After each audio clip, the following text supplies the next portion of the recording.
Estas son las breves de hoy. Son las 5:32, informes en unos cuantos minutos con las breves del día. Con la presentación de una planilla única, Liliana Aranzola será la nueva presidenta del Consejo de Comerciantes del Centro. El nuevo Consejo Directivo entrará en funciones a partir del próximo mes, con el objetivo de continuar impulsando proyectos enfocados en el fortalecimiento del comercio y la promoción del primer cuadro de la ciudad, como lo es el impulso y posicionamiento del barrio mágico de Chihuahua capital. La titular de la Fiscalía de las Mujeres, Wendy Paola Chávez, indicó que predomina en la relación la violencia psicológica en la relación de parejas y a la postre existen otras formas de agresiones como son la física y la patrimonial. En cuanto a denuncias por estos casos, observan un aumento no significativo en los primeros meses de este año, que va del 1 al 2%, sin embargo, mantienen bajo observación estas cifras. La Dirección de Desarrollo Económico y Competitividad del municipio de Chihuahua anunció el próximo programa piloto Mercadito Más Barato, así lo denominan ellos, Mercadito Más Barato. Este se va a realizar el próximo sábado 28 de marzo a las 8 de la mañana en el Parque Los Frailes. Este evento, coordinado en la Central de Abasto de Chihuahua y la Canaco, tiene como objetivo acercar productos de la canasta básica a precios accesibles directamente a colonias, apoyando así la economía familiar mediante descuentos de hasta el 30% en diversos productos. La diputada federal Manque Granados anunció el arranque del programa Sabadito Emprendedor, iniciativa para impulsar el emprendimiento y fortalecer la economía familiar también en colonias de Chihuahua con capacitaciones gratuitas. El primero será en Ribera del Sacramento. La Dirección de Obras Públicas del municipio compartió que ya se puso en marcha la licitación para la construcción del nuevo Centro Bienestar Animal, que buscará ser un espacio moderno donde se atenderá a decenas de mascotas y cuya inversión será de más de 35 millones de pesos. Se detalló que en los próximos días se estarán recibiendo las propuestas de los contratistas para definir el ganador, que iniciará la construcción lo más pronto posible. La construcción de un nuevo hospital del ISSSTE en la ciudad dio un paso más en su proceso de gestión, luego de que representantes de la sección octava del CENTE sostuvieron una reunión de trabajo allá en la Ciudad de México con el objetivo de avanzar en los trámites necesarios para concretar el proyecto. Ahí se revisaron los avances administrativos y legales requeridos para iniciar con la edificación del nosocomio. En un esfuerzo por blindar la privacidad de las mujeres frente a las nuevas amenazas de la era digital, la diputada Alma Portillo, representante de MC, presentó una iniciativa crucial ante el Congreso Estatal. La propuesta busca modificar el Código Penal de Chihuahua para asegurar que el acto de grabar contenido sexual sin consentimiento sea castigado con la misma severidad que su difusión. La Comisión Nacional de Acuacultura y Pesca, la CONAPESCA, anunció el inicio de la veda que prohíbe pescar black bass lobina en el estado de Chihuahua. Son 3 regiones donde inició la prohibición en el país. En los embalses del estado de Chihuahua, la veda aplica a partir de las 0 horas del 10 de marzo hasta las 24 horas del 25 de junio, detalló esta autoridad. Y el titular del Instituto Municipal de Cultura Física y Deporte, Juan Abdo, presentó la 10ª edición de la Apple Cup, el torneo que te lleva a Europa, que tendrá lugar del 13 al 16 de marzo en el Polideportivo Luis H. Álvarez. En esta ocasión se prevé la participación de 48 equipos en las categorías 2015 y 17, pertenecientes a diversas partes de todo el país, como Monterrey, el Estado de México, Querétaro, Guadalajara, Hermosillo, Juárez y muchas más ciudades, así como también de otras partes de Estados Unidos, como San Diego, California. Son las 5:36 p.m. Bienvenidas a Imagen Chihuahua Noticias. Comenzamos. Imagen Radio presenta a esta hora el informativo más completo en la ciudad. Imagen Chihuahua Noticias. Información ágil y de confianza en voz de Juan Carlos Guerrero. Imagen Chihuahua Noticias, poniendo a Chihuahua capital en la misma sintonía. Comenzamos. Son las 5:36. Bienvenidas a Imagen Chihuahua Noticias en este miércoles, mitad de semana, en Chihuahua capital. Darío Reyes en los controles de audio, Lagar en el streaming, Dayana Maínez hoy en la producción general de este espacio informativo. 614-187-7252. Cualquier comentario que nos quiera hacer, con mucho gusto, a través de esta línea telefónica directísima a esta cabina de Imagen 97.3 aquí en Chihuahua capital. Recuerde Facebook, Imagen en Facebook, ahí estamos como Imagen Chihuahua. En YouTube estamos como Imagen Radio Chihuahua también, al igual que en TikTok y también en Instagram y www.imagenchihuahua.mx. Usted nos puede ver en video, pues nos puede escuchar a través de esta página de internet con cualquier dispositivo portátil. Además, Imagen Televisión 3.1, Imagen Multicast 3.4 desde su televisor digital y excelsior.com.mx con toda la información nacional e internacional más importante hasta el momento. Son las 5 de la tarde con 37 minutos, 5:37, pues en la mañana muy fresco, como bien nos decía Omar Payán, el pasado lunes va a ser el día más fresco de la semana, el amanecer más fresco, hoy a 6 grados aquí en esta capital y bueno, ya a partir de mañana esperamos temperaturas de 8 a 10 grados en la mínima y de 26 a 28 grados en la máxima y parece que se compone la semana en cuanto a los cambios bruscos de la temperatura, no así en los vientos que seguramente, como usted ya sabe, se presentan antes y durante Semana Santa, pues bastante fuertes en todo el estado de Chihuahua, que como usted ya sabe, ha llegado hasta 120 kilómetros por hora en algunas regiones, como el caso aquí cerquita, en Majalca, 120 kilómetros por hora. 5 de la tarde con 38 minutos, vamos a Chihuahua y México en números. Oiga, 33 años de su creación, el Consejo de Urbanización Municipal se ha consolidado como una de las principales herramientas para el desarrollo urbano de la ciudad de Chihuahua, al contribuir con infraestructura vial que actualmente impacta cerca del 49% de la movilidad urbana, de la pavimentación. De acuerdo con cifras de organismos basados en datos del INEGI, durante estas 3 décadas de trabajo, el Consejo ha beneficiado a 547,000 personas, lo que representa casi la mitad de la población de la capital, a través de obras de urbanización que han mejorado la conectividad entre colonias y sectores también de Chihuahua capital. En este mismo periodo, el Consejo de Urbanización Municipal ha logrado la construcción de 7,317 calles, una cifra que, de acuerdo con el funcionario, que es el director, bueno, bien, es el gerente del CUM, refleja la magnitud del trabajo realizado para fortalecer la infraestructura vial y consolidar el crecimiento ordenado de la ciudad. Y vaya que hay rezago aún así en calles pavimentadas en esta capital. Usted vea que hay lugares, sobre todo la periferia, en donde va usted transitando por una calle pavimentada y de pronto te cruzas con una calle que no lo está, y así las que siguen, ¿no? Y todavía hay muchas zonas habitacionales en esos lugares y en algunas partes de Chihuahua que no tienen pavimento. Pero ahora vámonos a los que sí tenemos pavimento. ¿Y en qué condiciones está ese pavimento? Que es otra cosa, ¿no? Yo nada más le doy Chihuahua y México números, eso sería otro tipo de detalles, meternos en otros temas, pero pues ahí está entonces, beneficio de 547,000 personas en 33 años de su creación urbanizando a este municipio, y hay que recordar que también se meten en temas de las banquetas, que es un reto también en esta capital, el asunto de las banquetas. Tenemos vialidades que, pues bueno, hay 15 centímetros de banqueta, ¿no? Si bien le va. Pero le digo, esos son otros temas, ahí queda la numeralia de la urbanización de este consejo. 5 de la tarde con 39 minutos. Oigan, el acumulado de febrero del 2026, el estado de Chihuahua sumó 6,218 empleos formales. Sin embargo, se trata de la generación más baja para los 2 primeros meses del año, al menos desde el 2017, de acuerdo con registros del Centro de Información Económica y Social, el CIES, con datos del Instituto Mexicano del Seguro Social. Tan solo en febrero pasado, la entidad registró la creación de 2,901 plazas laborales. En comparación, 2025 se generaron 810 empleos, en 2024 3,741, 23 7,402, en 22 9,757 y de ahí, le digo, hasta el 2017 con 6,218 puestos de trabajo. Así el comportamiento entonces desde el 2017, la cifra más baja en cuanto a este acumulado de creación de empleos formales en un febrero del 2017 en comparación a este 2026. 5 de la tarde con 41 minutos. Ahí queda entonces Chihuahua y México en número.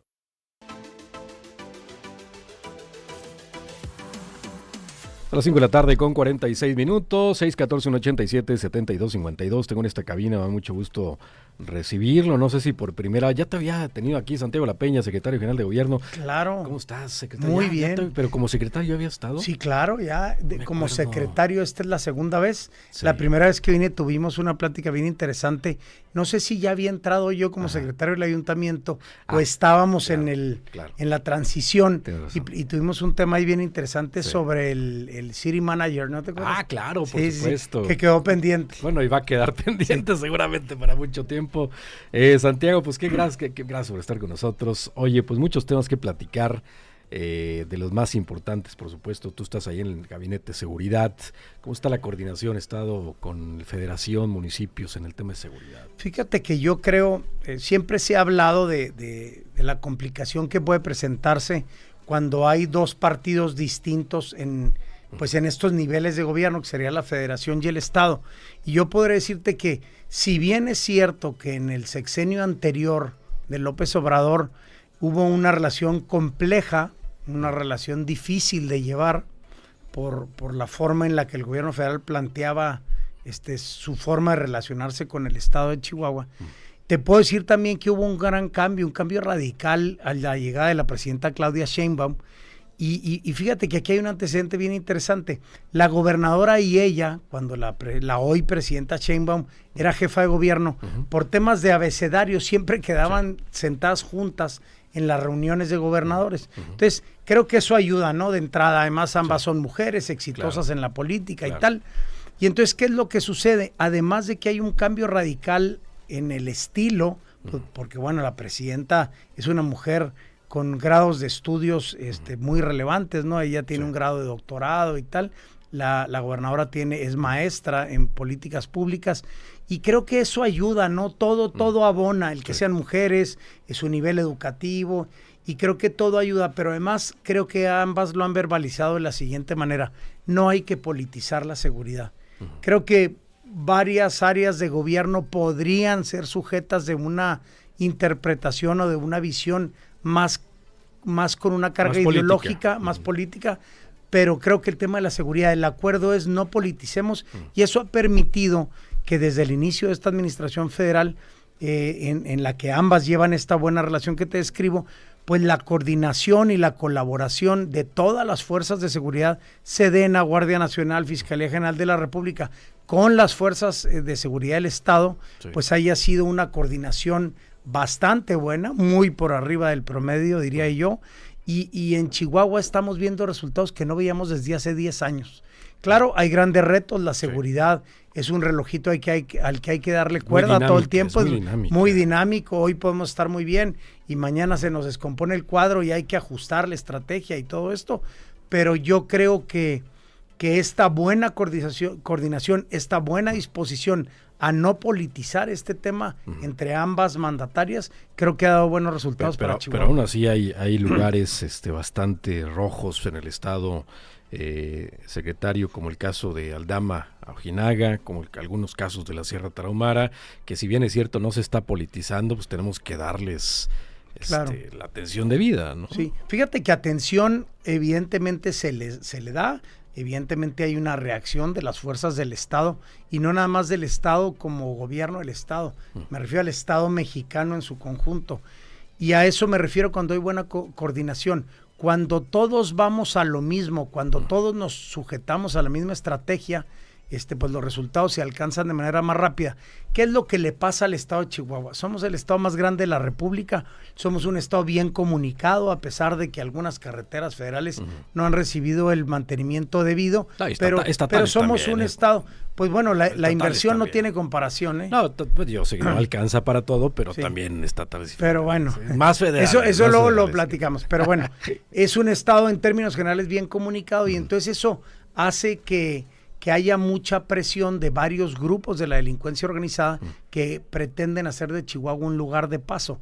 Hace unos días me cuestionaban también en una entrevista si yo qué opinaba de que en los Estados Unidos existía la percepción de que había presencia del cártel de Jalisco Nueva Generación, estos que hicieron el tema que a todos nos impresionó en Guadalajara sobre todo, y Y entonces yo les decía, no hay presencia, no tenemos registro. Entonces decían, ¿por qué aparece en este mapa que proviene de los Estados Unidos, que tenía que ver, y luego descubrí que no era de la DEA, estaba basado en un estudio de la Universidad de Michigan que hablaba sobre rutas de tráfico. De trasiego, por así decirlo. Es. Y entonces, aquí, ¿qué es lo relevante? El tamaño del estado de Chihuahua hace muy complejo la cobertura, pero además hace muy atractivo para varios grupos de la delincuencia organizada, pues ver a Chihuahua. ¿Por qué? Porque tenemos la frontera más grande con los Estados Unidos. Totalmente. Y eso le mete mucha presión al Estado. Hay presencia de varios grupos criminales y eso hace pues que la autoridad tenga que redoblar los esfuerzos. En otros estados de la República hay otra realidad, pero fíjate qué interesante. Después de las imágenes estas dramáticas que vimos en el estado de Jalisco, después de la captura y posterior muerte o abatimiento, como se dice, de este sujeto conocido como el Mencho, mucha gente estaba asustada porque decía, no, es que en Chihuahua va a pasar algo igual. Pues yo creo que nuestra realidad es distinta, sin dejar de ver que hay focos rojos y que hay también algunos focos amarillos que si les quitamos la atención, pues pudieran complicarse. ¿Qué es lo que se hace? Trabajar en coordinación, hay una estrategia. Afortunadamente también el gobierno federal ha abandonado esta idea de los abrazos, y ahora estamos trabajando en conjunto desde una posición mucho más fuerte, robusta del Estado, en coordinación, como te digo, para contener el crimen organizado. ¿Cuál sería, secretario, tu opinión sobre la intervención, una posible y lejana, a mi parecer, intervención de Estados Unidos en los cárteles de la droga en nuestro territorio, no solamente amenazándolos a ellos, sino pues básicamente, oye, si a la fuerza policial de Estados Unidos no les importa ni su gente allá misma en Estados Unidos y todo lo que hacen, ahora venir un país, ¿cuál es tu opinión sobre el tema? Fíjate que ese es un tema muy complejo, porque tendríamos que pasarlo... muy leve, muy Sí, claro, tendríamos que pasarlo por el tamiz de la soberanía nacional. Creo que lo que sí debemos de hacer es... como diría por ahí una persona con la que yo trataba antes mucho, pues fuera máscaras, ¿no? Esta falacia de que hay que tratar a la delincuencia con abrazos y no balazos, ya sabemos que eso no funciona. Y creo que ha sido un acierto de la Presidenta de la República ir ajustando la estrategia de seguridad y en función de que seamos más contundentes, de que no pretendamos abrazar esta idea que ya vimos que no trajo ningún buen resultado, salvo imágenes lamentables donde los políticos se acercaban a los líderes de los cárteles y estas imágenes que resultan dramáticas. Yo creo que lo que tenemos que hacer es, como Estado mexicano, hacer lo que nos toca. Pensar en una intervención de este tipo me parece que compromete incluso razonamientos de derecho internacional, y creo que lo mejor es hacer nuestro trabajo, no tanto entrar en esta discusión de si se puede, no se puede, si sería bueno o no. Creo que el Estado mexicano tiene obligación de actuar, y yo celebro que sí, efectivamente hay un cambio de la política del gobierno federal, porque eso permite acompañar de mejor manera a los estados. Actualmente recibimos ayuda de Estados Unidos en Chihuahua, en temas de estrategias, en temas de... Mira, yo decíamos ahorita de lo que sucedió en Jalisco. Se habla insistentemente, incluso la presidenta lo ha reconocido, que hay intercambio de información de inteligencia, y sí hay una cooperación cotidiana con los Estados Unidos. Ellos tienen, por supuesto, temas de tecnología, de inteligencia, con los cuales luego nos auxiliamos las autoridades mexicanas dentro del marco de la ley, eso hay que decirlo, dentro del marco de la ley, para el combate al crimen organizado. Otro tema, secretario, y quiero cambiar drásticamente de información. Bueno, al final de cuentas, el transporte público también deriva de la inseguridad o seguridad pública, ¿no? Porque al final de cuentas, si te sientes inseguro, tanto fuera, en la ciudad me refiero, o en el transporte público, no lo vas a utilizar. Pero bueno, todo a cambiar tema hacia ese asunto. ¿Cómo está actualmente el transporte público en Chihuahua capital? Porque pues sí vemos ahí las rutas principales bien, hay que decirlo, pero muy bien. Pero las troncales es una bronca como siempre. Las alimentadoras. Las alimentadoras, perdón. Sí, mira, exacto. Yo creo que lo mejor que podemos hacer es abordarlo desde dos frentes. Yo te voy a decir lo primero. La instrucción que yo recibí de la gobernadora es: dejemos de tratar el tema del transporte como si fuera el la relación entre concesionarios y gobierno. Tenemos que poner a los usuarios del transporte público en el centro de las decisiones del gobierno. Si no hacemos eso, quiere decir que no hemos entendido de qué se trata esto. ¿Y por qué empiezo con este argumento? Porque la gobernadora fue la instrucción que me dio y lo que estamos haciendo es trabajar desde la perspectiva del usuario, no para agradar a los concesionarios, no para agradar o para mantener tranquilo al gobierno. Estamos trabajando para dar un mejor servicio. Y te voy a decir qué está pasando hoy con el transporte público en Chihuahua. Existen muchos rezagos de décadas. Lamentablemente, pues se convirtió en una oportunidad de manipuleo político y no se atendía el transporte como se debía. Hoy por hoy la gobernadora está presentando avances prácticamente en todos los frentes del transporte público y te voy a dar un par de datos que a mí me encantan. Cuando yo llego a la Secretaría General de Gobierno hay un criterio que existe en la ley de transporte que se llama el criterio de año modelo, que quiere decir que los autobuses no pueden tener más de 10 años de antigüedad y eso lo indica la ley. Cuando yo llego de secretario de Gobierno en números redondos, solo el 7% de los autobuses que tenían una concesión para operar en Ciudad Juárez, esa condición. El 7% cumplían con ese criterio de año modelo. Hoy estamos rebasando el 47%. Y entonces lo que hacemos nosotros es... De troncales y alimentados. No, estoy hablando solo de alimentadoras, sí. Okay. No, si quieres hablar de las troncales, no, pues yo sé que había están nuevos cero, aquí. Sí, claro, en Ciudad Juárez había 0 rutas troncales trabajando y hoy están operando 3 y le hemos dado...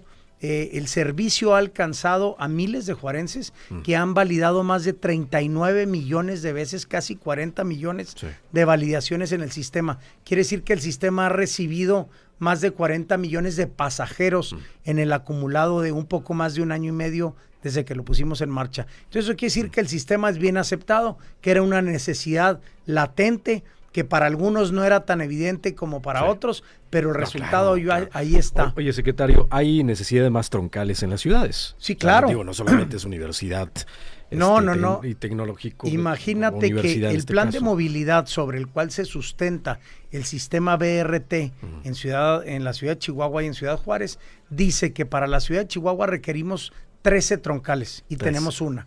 O sea, evidentemente en el periférico de la Juventud, de Real Almada, esta son 13 son troncales. 13 las que necesitamos. Y en Ciudad Juárez andamos por las mismas. Tenemos 3 que se iniciaron con el gobierno de Maru Campos y tenemos que alcanzar a un número de 14 rutas troncales. ¿Y qué necesitamos para eso? Recurso, obviamente, primero, ¿no? ¿Cuánto costaría una troncal? Mira, ¿tienes algo? Depende de cuál sea la que se decida construir, pero fíjate, por ejemplo, tenemos... aquí en la ciudad de Chihuahua pudiéramos estar hablando de la ruta número 2, la que tenemos actualmente que corre de sur a norte, es decir, de la zona donde está el hospital infantil hasta prácticamente la avenida Homero, que es donde está la terminal norte. Que esta ya está, me estás poniendo un la ejemplo, ¿no? Exactamente. La 2. La 2 correría por todo periférico de la Juventud, si mal no recuerdo, con una de las puntas, la punta que estaría más al sur poniente de la ciudad, estaría por donde están las oficinas de desarrollo urbano municipal, por donde está el INPE, lo que algunos más viejones conocíamos como la glorieta, que ya ni hay glorieta. No tan viejones, también la glorieta igual. Bueno, empezaría más o menos de esa zona y terminaría a la altura del Deportivo Pistolas Meneses. Esa sería la ruta 2 para Chihuahua. En Juárez, que también están muy entusiasmados con el buen funcionamiento del Juárez Bus, se está solicitando ya la construcción de una ruta número 4 que correría por Avenida Las Torres. ¿Qué tiene que pasar para que veamos los chihuahuenses, los juarenses, materializado este sueño? No son obras que requieran solo la voluntad, no son obras que requieran solo del buen ánimo del gobernador o de las autoridades en turno. ¿Por qué? Porque no podemos arriesgarnos a que esto se convierta en un AIFA, en una megafarmacia, en un Tren Maya. Tienen que ser obras sustentadas técnicamente y se tiene que hacer un estudio. Afluencia. Claro, tiene que haber un estudio de viabilidad, estudio de viabilidad financiera, de viabilidad respecto del pasaje que tenemos que movilizar.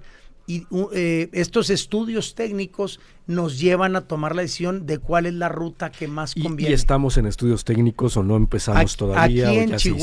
Aquí en Chihuahua, la última información con la que yo cuento es que existe la viabilidad de hacer la ruta número 2. ¿Qué es lo que sucede actualmente en nuestro país?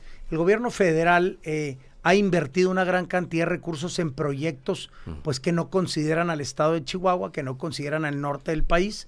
Hemos visto cómo se construye pues el Tren Maya, el tren interoceánico, que ya se han hecho famosos por algunos episodios tristes. Extrañas. La megafarmacia, el aeropuerto Felipe Ángeles, la cancelación del nuevo aeropuerto de la Ciudad de México. ¿Por qué te los menciono? Porque todos esos proyectos han requerido una gran inversión pública. Sí. Y para que nosotros podamos avanzar en las rutas troncales en Ciudad Juárez y en la ciudad de Chihuahua, requeriríamos del apoyo del gobierno federal. Eso se hacía comúnmente. ¿Cuánto nos costaría, secretario? Más o menos una ruta de estas estaría costando un poco más de 1,000 millones de pesos. 1,000 millones de pesos. 1,000 millones de pesos. Estamos hablando de 10% del presupuesto de la capital. Claro, fíjate qué interesante. El Tren Maya costó 570,000 millones de pesos. Entonces, con la tercera parte del Tren Maya hubiéramos cruzado toda la ciudad con un sistema verde. 1,000 millones de pesos se necesita, más o menos, dependiendo la ruta, dependiendo la ciudad, dependiendo, no sé si está bien la palabra, la orografía de la ciudad o la geografía de la ciudad, varían los costos, porque recordemos que estos carriles confinados tienen que ser carriles de concreto, por supuesto, armado, claro. Pero con ciertas especificaciones. Entonces, se requiere, o las que tenemos en Chihuahua, la 1, 2 y 3 en Ciudad Juárez y la BRT 1 en la ciudad de Chihuahua capital, se construyeron con apoyos de FONADIN, de este Fondo Nacional de Infraestructura. ¿Costaron más o menos lo mismo, secretario? ¿1,000 millones de pesos costaron más o menos? Más o menos, sí. La verdad es que no lo recuerdo. La 1 de Chihuahua se construyó, pues me parece que hace 2 administraciones. En fin, más o menos eso podría estar costando una ruta de esas. Oye, secretario, ¿y cómo trabaja hoy el BRT allá? ¿Cómo trabaja hoy aquí en Chihuahua? ¿Cómo es de gobierno? ¿Cómo es el esquema de trabajo de las troncales? Esa es muy buena pregunta. En Ciudad Juárez, fíjate qué curioso, porque luego esa es la diferencia entre los buenos gobiernos y los gobiernos que, como bien dice la gobernadora Maru Campos, utilizan el sistema del sapo. Pero ¿cuál es el sistema del sapo? No sé cuál es. Ahí te va, es sistema de administración por ocurrencias. Entonces ¿qué pasa? Oye, pero alguien los empezó cuando menos, secretario. Sí. Cuando menos empezaron. Luego, fíjate, y los terminaron y los inauguraron. Sí. Pero luego los tuvimos que reparar. Particularmente hay una ruta y hay un caso que a mí me encanta. La primera vez que yo fui a recorrerlo, ibas tú sobre el carril confinado y de repente se acababa el carril, o sea, topaba así. ¿Sí?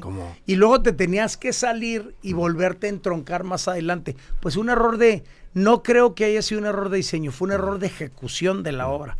Y así lo dejaron. Así lo dejaron y lo inauguraron.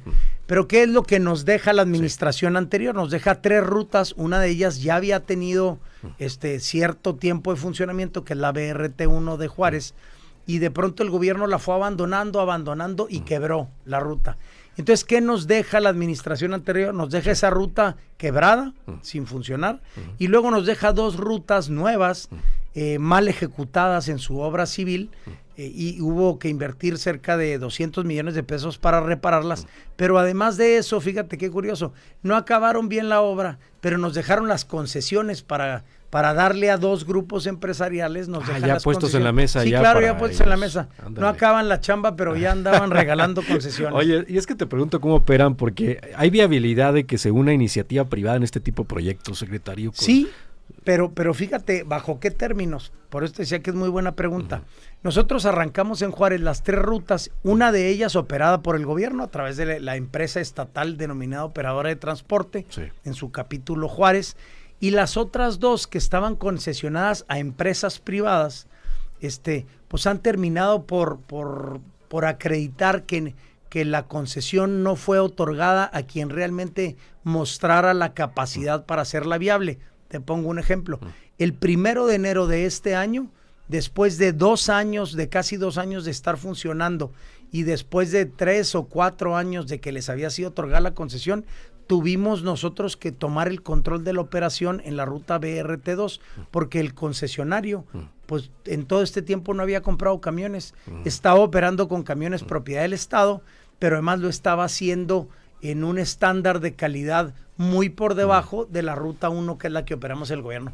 Okay. Mantenían nuestros camiones sucios, no les daban el mantenimiento correcto, sacaban camiones de operación cuando estábamos en horas pico. Pero es porque falta de negocio, falta de vigilancia, falta de qué, secretario. Yo creo de que interés yo creo que es una mala combinación de muchas cosas, ¿no?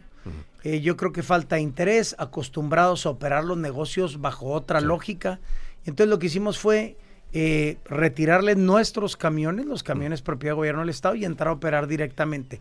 ¿Qué es lo que sucede en las semanas posteriores? Que el otro concesionario se da cuenta, pues, que él iba a correr la misma suerte. Y se pone las pilas. Claro, no. ¿No? Fueron y nos dijeron, ¿saben qué, señores? La verdad de las cosas es que nosotros no tenemos capacidad para operar la ruta, y nos regresaron la ruta. Esto en Juárez. Aquí en Chihuahua no te han dicho, ¿alguien no te ha acercado? Aquí en Chihuahua la operamos nosotros de manera directa. Pero una segunda, nadie se te ha acercado a decir, ¿sabes qué? Vamos y me dejas a mí el negocio y lo hacemos No, la verdad es que no. Creo que primero tendríamos que avanzar en la parte técnica para determinar la viabilidad de la construcción de esta segunda ruta. Sí. Y después debería pensarse si se concesiona o no. Qué curioso, porque es un grito de empresarios, sector productivo, el tema del transporte público. Así es. Y que nadie se haya acercado contigo a decir, ¿sabes qué? Yo le entro para mejorarlo. Se me hace muy extraño, o sea, que te lo pregunto. Pues sí, a mí también. Además, efectivamente, el sector productivo está muy enterado y muy dispuesto siempre a apoyar. Yo recibí muchísimo apoyo en Ciudad Juárez del sector productivo, y fíjate qué interesante. Luego la gente en Juárez se queja de la cantidad de camiones que prestan el servicio de transporte personal, y paradójicamente hay tantos camiones que transportan a los empleados de la maquila. Miles de ellos. Y hay tantos porque había un sistema de transporte muy malo. Sí, ahora que estamos mejorando era una prestación el sistema que de transporte, tuvo que hacer. Sí hay empresas, sobre todo pequeñas y medianas empresas, que nos dice, oye, empiezo a pensar que a mí me conviene darle a mis empleados un subsidio para que usen el transporte que está funcionando bien. Es muy interesante. Pero también te van a saturar a esa hora, secretario. Tenemos camiones suficientes, se hizo una planeación para un aumento de pasajeros y tenemos la posibilidad, con la tecnología que tienen disponible estos autobuses, de determinar cuáles son las horas pico y las horas valle para ingresar camiones al sistema o para retirarlos cuando hay poca afluencia. Secretario, se me termina el tiempo, me quedan 2 minutos. ¿Con qué nos despedimos? Yo sé que se quedan muchos temas en la mesa, sobre todo que todavía falta mucho que platicar de transporte público. Ojalá y iniciativa privada se acercara para ver juntos este asunto del transporte público, porque si lo hubiera, créeme que yo no me movería en el vehículo. Yo creo que tú tampoco, ¿no? Claro, yo creo que entre mejor sea el transporte público, vas incluso accediendo a más mercado. Fíjate, un dato interesante, desde que se renovó la flota de autobuses del BOGO y del BRT1 de aquí de Chihuahua, hemos aumentado el 9% el número de pasajeros. Quiere decir que hay gente que está abandonando el vehículo particular y prefiere transitar en un autobús que es más rápido, más cómodo, porque está climatizado, las calles de la ciudad, menos contaminación, menos tiempo en el tráfico, totalmente menos vialidades para seguir aumentando también. Así es. Y hacemos de nuestra capital una ciudad más competitiva. Pues yo te agradezco que hayas tomado el tema desde que iniciaste como secretario general de gobierno, porque yo sé que es tu bebé el tema. Dice la gobernadora que es mi juguete favorito. que difícilmente en 4 o 5 años puedes arreglarlo, secretario. Pero lo podemos dejar mucho mejor, ¿eh? Yo te voy a decir que yo me iré de la Secretaría General de Gobierno muy satisfecho, porque vamos a dejar el transporte en muchísimo mejores condiciones que como lo encontramos. Bueno, y ahí cuando te vaya nos dices qué porcentaje nos falta para que sea buen transporte público, ¿no? Ya estamos cerca. ¿Dónde lo dejas? Fíjate que un último dato. En Chihuahua Capital, cuando yo llego de secretario general de gobierno, el 70% de los camiones que circulaban en la capital cumplían con el criterio de año modelo. Sí. Hoy hemos avanzado hasta el 96%. Entonces, se pueden hacer las cosas bien desde el gobierno cuando aplicamos los mejores métodos, cuando aplicamos la técnica, cuando aplicamos los criterios de administración y cuando entendemos que lo que merece Chihuahua es un nuevo estándar de servicio público. Secretario, te agradezco mucho. Como al siempre. Contrario, gracias por la invitación. Gracias, Santiago La Peña, secretario general de gobierno. Estamos al pendiente. Vamos a corte comercial, 6:12, regresamos. Noticias, seguro es verdad. Continuamos.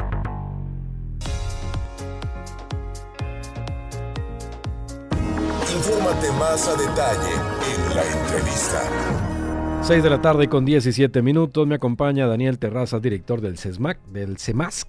No voy a decir el nombre porque está muy kilométrico. Aquí se nos dan ya nos vamos hasta el corte de la Fiscalía General del Estado. ¿Cómo estás, Daniel? Bienvenido, como siempre. Gracias, Juan Carlos. Gracias por la invitación. Aquí estamos. Oye, ahora sí explícanos tú qué es el CEMASC, ¿no? Para no dobletear los esfuerzos. Claro. Mira, el CEMASC es el área de la Fiscalía, es un órgano desconcentrado que se encarga de los procesos de mediación y de conciliación de los casos ante la Fiscalía General del Estado. En pocas palabras, es el área que se encarga de llevar esos procesos en los cuales a través del diálogo se pueda llegar al acuerdo sin necesidad de activar todo el sistema judicial. Eso es prácticamente lo que hacemos. Oye, Daniel, en la pasada entrevista platicamos sobre un programa en escuelas que me pareció muy interesante y por eso es el motivo de esta segunda entrevista. Platícanos de estos agentes en las escuelas, Daniel. Gracias.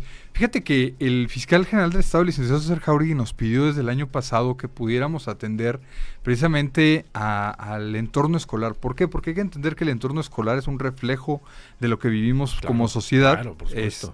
Y además es la sociedad futura, ¿no? Son los completamente, son los próximos ciudadanos que van a estar con nosotros. Entonces, sobre todo enfocado en que a raíz de la pandemia precisamente se dio una alza muy significativa en el tema de la violencia escolar. Y eso es un tema que prendió las alertas en la Mesa de Seguridad y obviamente en la Fiscalía General del Estado.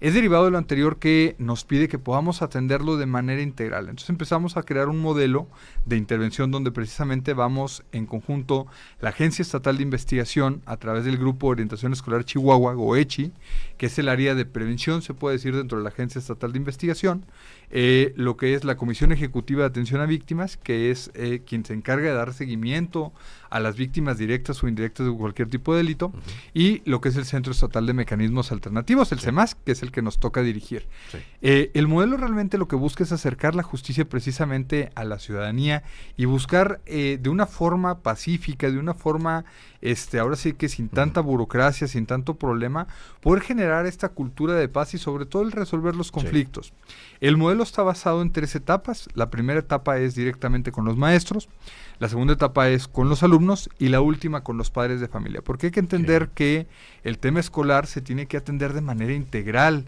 a las familias, a la sociedad, a los mismos maestros, porque si no, pues dejas únicamente en una platiquita, ¿no? Es una plática de alumnos y si no lo llevan a los padres de familia, a quienes rodean, pues se diluye este tema, Daniel. Completamente, pero además te voy a decir algo. Decíamos nosotros y platicábamos de cómo desde hace ya algunos años habíamos estado dando pláticas en las escuelas, pero una plática que no tenía mayor alcance. Ahorita realmente lo que hacemos... sí tiene. Claro, sembramos una semilla. 3, 4 ya le siembras, está perfecto. Sí tienen impacto, digo, no tan integral como lo que me estás comentando, ¿no? Es correcto, pero además te voy a decir algo, no dábamos un seguimiento puntual, que a lo mejor era un tema que nos faltaba, porque únicamente quedaba en la plática. Ahorita el modelo de intervención que estamos manejando, se hace un tamizaje previo precisamente para detectar las necesidades en lo particular de la escuela.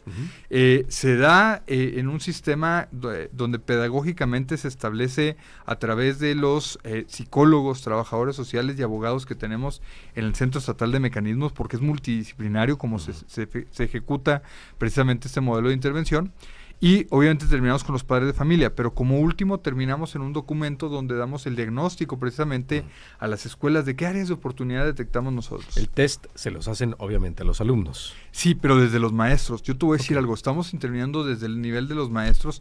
Y yo lo comentaba con los mismos directivos y les decía, es que el tema es poder dejar capacidades en tus maestros. Sí, que todos estén en la misma sintonía. Claro, para que ellos mismos sean parte de la solución y no del problema. Entonces el test se aplica para maestros y alumnos. Para maestros, alumnos y diagnóstico, y padres de familia, tienes razón, es integral, y se da un diagnóstico general de ¿qué me estabas comentando? Claro, de precisamente cuáles son los puntos a atender o puntos de riesgo que nosotros detectamos, pero además también activamos protocolos en los casos de violencia. También nos ha tocado casos lamentablemente donde hay gente que es víctima de violencia, es gente que... ¿Y el test lo dice? Y el test te lo arroja luego, y inclusive dentro de las mismas pláticas, si se detecta ahí mismo se activan los protocolos. Se interviene a la persona inmediatamente, claro, sin ser invasivos también, Daniel, porque luego el foco de atención y luego revictimizas a la persona. Claro. logras otra cosa que no quieres. Claro, efectivamente se cuidan los protocolos para no revictimizar precisamente a las víctimas o ofendidos del delito. Sin embargo, también hacemos mucha conciencia en el entendimiento de que son víctimas. Hay gente que literal se ha acercado con nosotros a decir, oye, pues lo que acabas de decir me acaba de pasar y qué puedo hacer, ¿verdad? Y a veces no te había caído el 20 que eres una víctima. Claro, es correcto. ¿Estás de acuerdo? Porque lo ves muy light, muy por encimita. No, ¿cómo crees que me va a estar pasando a mí eso? ¿No? Claro. Hasta una defensa mental y llega alguien y te lo pone sobre la mesa y oye, sí soy víctima. Claro. Y actuar en consecuencia. A ver, ¿y este diagnóstico se lo presentas a la misma escuela después, a los directivos? Es correcto. ¿Y qué hacen después? A ver, nosotros dejamos recomendaciones de seguimiento donde el planteamiento que hacemos es, digo, si tiene que haber una siguiente intervención, temas que detectamos, por ejemplo, cuando estás en un tema de resolución de conflictos entre maestros, de repente te das cuenta que en los maestros, pues tienes grupos, tienes... Bueno, como toda empresa bandos, y en toda familia. Claro, desde los mejores familias, decía el programa, sí. ¿no? Pero lo que hacemos es, a ver, ¿qué te recomiendo yo? Pues lo que se recomienda son que hagas actividades donde manejes mucho la integración entre tus mismos un team building, compañeros. Entre ellos, un fin de semanita de que se vayan a... correcto. Claro. Planeaciones efectivas, toda esta parte. Todo esto, ¿no? Que dé al sentido de pertenencia. Claro. Yo sé que son profesionales, pero muchas veces no te sientes perteneciente en una comunidad por estos grupitos que luego te sacas, ¿no? Entonces, y luego sigues, o sea, regresas a la escuela para ver qué pasó después. A ver, el primer planteamiento, la primera etapa es esta parte que es lo que te comento. Lo que estamos haciendo es una segunda etapa donde volvemos a correr, donde de los efectos del tamizaje revisamos qué se atendió, qué no se atendió, qué se pudo cubrir, qué no se pudo cubrir. ¿En qué además, te puedo ayudar también? ¿En qué te puedo ayudar? Es un tema de corresponsabilidad. Hoy precisamente tuvimos reunión con el director general del CONALEP, el licenciado Omar Bazán, donde platicábamos precisamente del tema de la importancia de poder trabajar en esa sinergia entre instituciones y sobre todo el poder detectar los problemas y poder atenderlos a tiempo. A ver, nuestros jóvenes efectivamente son nuestro futuro y en realidad ya son nuestro presente desde ahorita. Por supuesto. Sin embargo, hay que saber cómo lo estamos atendiendo, cómo realmente les estamos dando esas herramientas de vida que al final les ayuden a ellos también a poder llevar de mejor manera los conflictos, de mejor manera los problemas y, por qué no, si hay algún tipo de delito, poderlo atender con la debida diligencia. Ahora, director, me quedan 2 minutos. Estos temas ya se pusieron en práctica en escuelas, ya están en práctica. Claro. Ya hay escuelas que ya llega hasta las últimas consecuencias, que es el diagnóstico y después la revisión. Claro. Sí. Mira, ahorita ya terminamos, van 4 escuelas las que ya terminamos completamente, sin embargo, las que tenemos ahorita en proceso son 32 escuelas aquí en el municipio de Chihuahua. Como te comentaba la vez pasada, el objetivo de nosotros es llegar a 250 escuelas aquí en el municipio. Estamos hablando de una 1/4 parte de las escuelas de nivel básico, medio y medio superior aquí en Chihuahua. Híjole, me encantaría que me trajeras numeralia o que me mandaran numeralia, Daniel, en próximos días sobre el asunto. ¿Cuáles son a lo mejor los temas más importantes en las escuelas del 1 al 10, ¿no? Claro. Oye, a lo mejor, no sé, violencia o el tema de la depresión, estos que arrojen estos resultados sin decir escuela ni nombres, obviamente, nada más de forma general, para conocer en cómo estamos en general la sociedad chihuahuense. Daniel, me quedan 30 segundos, ¿con qué nos despedimos? Gracias. No, yo nomás invitar a la gente, si tienen alguna escuela que les interese poder entrar a este programa. Ahora sí que nosotros estamos recibiendo de toda la gente. El número de la oficina es el 614-429-3300, que es la extensión general de gobierno del estado, extensión 11487. Esa es la oficina directamente de un servidor, y si algún padre de familia, si algún maestro, si algún directivo le interesa el poder entrar a este modelo de intervención, estamos para servirles. Órale, pues gracias, Daniel Terrazas, director del CEMASC de la Fiscalía General del Estado. Te agradezco mucho, estamos al pendiente. Gracias. Saludos. Vamos a música en la historia ya para